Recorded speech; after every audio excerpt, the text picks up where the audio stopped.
Ce matin-là, quelque chose n'allait vraiment pas.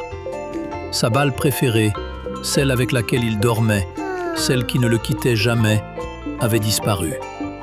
Elle était toujours là, posée juste à côté de son coussin, comme toujours. Où est ma balle fétiche? Le petit chaton, encore un peu endormi, se mit à renifler le sol.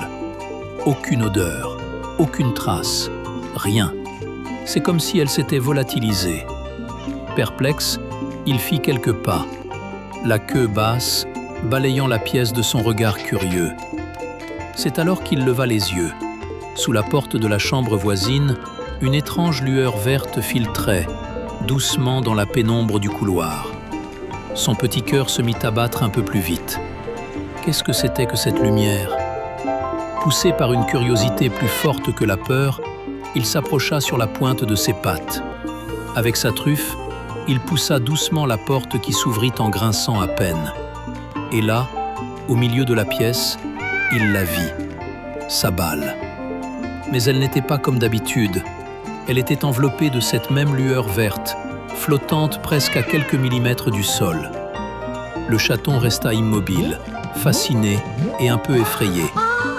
Soudain, comme réveillé par sa présence, la balle se mit à rouler toute seule. Lentement d'abord, puis de plus en plus vite, traçant des cercles lumineux sur le parquet. Elle tournoyait, rebondissait contre les murs dans un ballet silencieux et hypnotique, toujours plus vite. C'était un jeu, un défi. Le chaton n'hésita plus une seconde. L'instinct du chasseur reprit le dessus. Il banda ses muscles, plia ses pattes arrière et, d'un bond prodigieux, il sauta sur la balle lumineuse, la plaquant au sol avec ses deux pattes avant.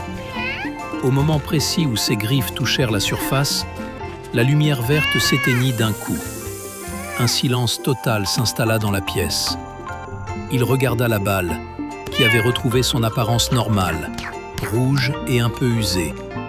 Il la poussa du bout du nez. Elle roula doucement. Mystère résolu, pensa-t-il, tout fier de lui. Il attrapa son jouet dans sa gueule et fit demi-tour. Mais alors qu'il quittait la pièce, il sentit un frisson parcourir son échine. Au fond de la pièce, dans l'ombre la plus profonde, deux petits points verts se mirent à briller. Merci d'avoir regardé cette petite histoire.